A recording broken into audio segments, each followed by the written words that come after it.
नमस्कार, स्वागत है आपका बिहार समाचार में। चलिए जानते हैं बिहार की मुख्य खबरों की ओर विस्तार से। 2005 के पहले और बाद के बिहार पर बनेगी फिल्म, नीतीश कुमार होंगे हीरो। फिल्म का नाम नीतीश कुमार का बिहार।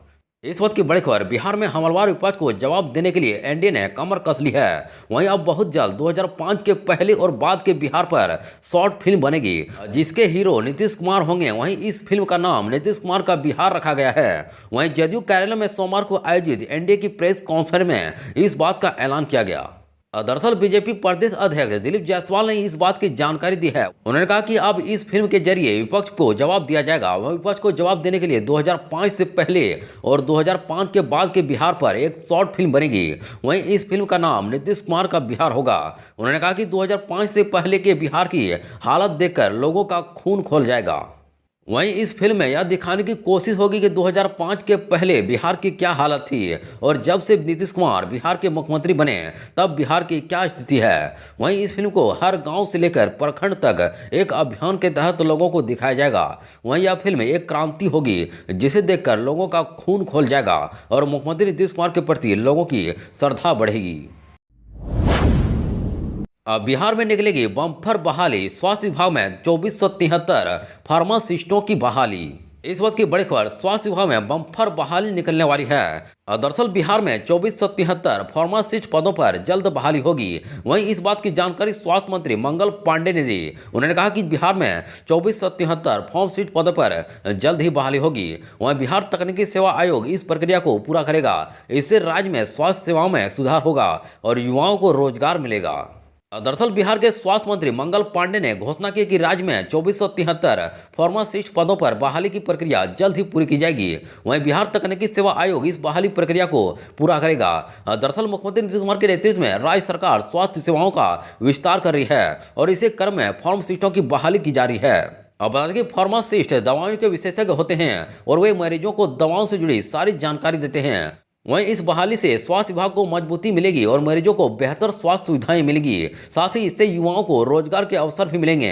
वहीं फार्मासिस्ट दवाओं का भंडारण, संभावना तैयार करना और वितरण करने का मुख्य कार्य करते हैं। वहीं मरीजों को दवा के सुरक्षित और प्रभावी इस्तेमाल के बारे में सलाह देना, मरीजों को दवाओं की सही खुराक बताना, वहीं मरीजों को दवाओं से जुड़े संभावित दुष्प्रभावों और अंतःक्रियाओं के बारे में बताना का भी कार्य करते हैं। वहीं डॉक्टरों और अन्य स्वास्थ्य पेशेवरों के साथ मिलकर मरीजों के लिए सबसे अच्छी दवा की सिफारिश करना उनके प्रमुख कार्य होते हैं। अब मनमानी पर लगेगी लगाम, अब टीचर करेंगे या काम तो जाएगी नौकरी या होंगे जिला बदर, नई नियमावली तैयार। दरअसल बिहार के अंदर अब टीचर की मनमानी नहीं चलेगी। अब उनके तरफ से अधिक काम में लापरवाही दिखाई गई तो फिर उन्हें नौकरी से हाथ धोना पड़ सकता है। इतना ही नहीं, उनके खिलाफ जिला बदर का भी नोटिस जारी किया जा सकता है। यह बातें शिक्षा विभाग की तरफ से कहा गया है। वहीं अब इस आदेश के बाद इलाके में हड़कंप मच गया है।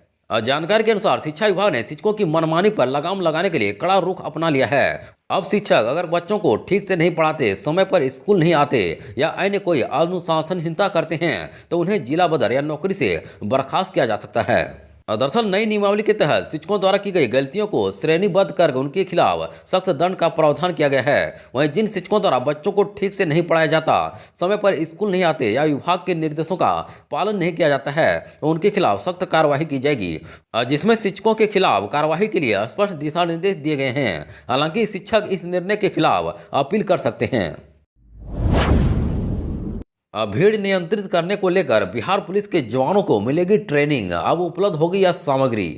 दरअसल बिहार पुलिस के जवान भीड़ प्रबंधन का गुर सीखेंगे। वहीं बिहार पुलिस ने राज्य में होने वाले बड़े सामाजिक, राजनीतिक, धार्मिक और खेलकूद के आयोजन के मद्देनजर भीड़ प्रबंधन को लेकर पुलिसकर्मियों को विशेष प्रशिक्षण दिलाने का फैसला लिया गया है। वहीं यह प्रशिक्षण बिहार विशेष सैन्य पुलिस बल यानी कि बीएसएफ के जवानों को दी जाएगी।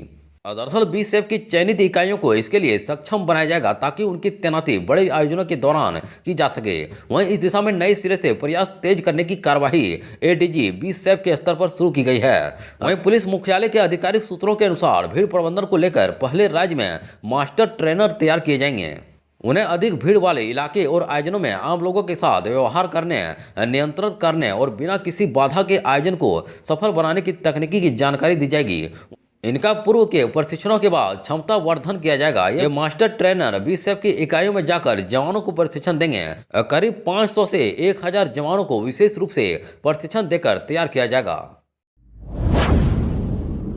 अपेक्स चुनाव की तैयारियां पूरी। कल सुबह 7 बजे से 4:30 बजे तक वोटिंग। इस वक्त की बड़ी खबर, बिहार में पैक्स के प्रथम चरण का चुनाव मंगलवार 26 नवंबर को होगा।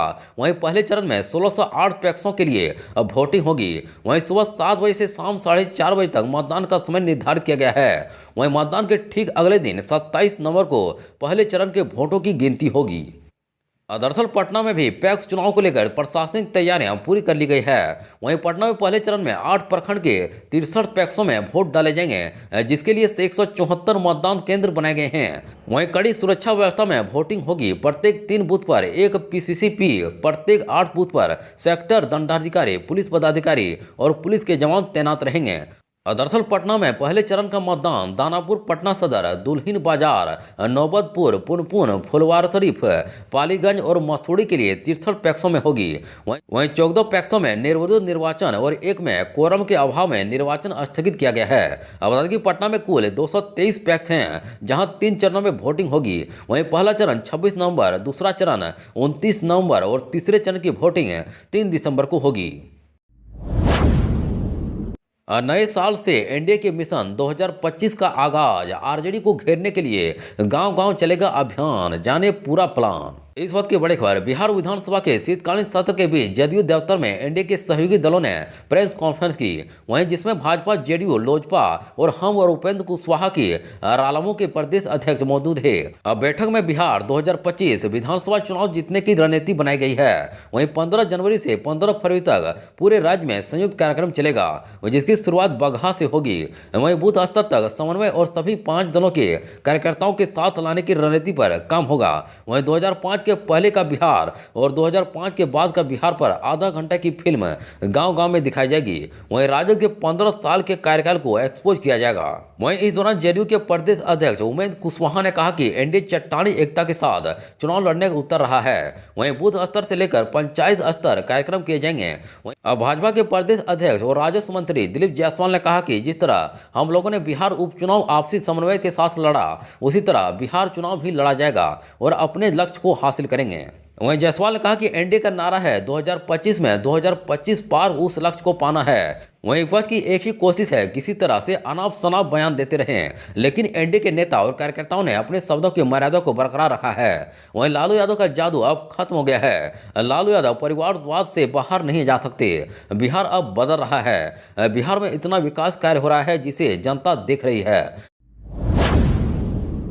अब बिहार में बदला मौसम, 2-3 दिनों में और बढ़ेगी ठंड, कोहरे का भी दिखेगा असर।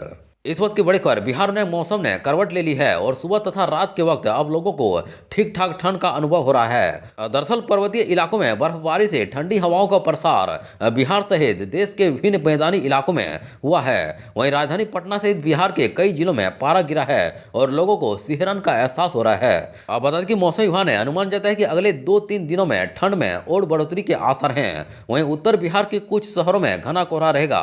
दरअसल ठंड में बढ़ोतरी से इस सीजन में पहली बार बिहार के किसी शहर का न्यूनतम तापमान 10 डिग्री से नीचे आया है। वहीं रविवार को डेहरी, रोहतास में न्यूनतम तापमान 9.5 डिग्री दर्ज किया गया। वहीं पटना सहित 19 शहरों का अधिकतम तापमान भी रविवार को नीचे आया। वहीं गया में 1 डिग्री, पटना में 0.8 डिग्री और नालंदा में 1 डिग्री और डेहरू में 1.3 डिग्री और मोतिहारी में 1.5 डिग्री अधिकतम तापमान में कमी आई।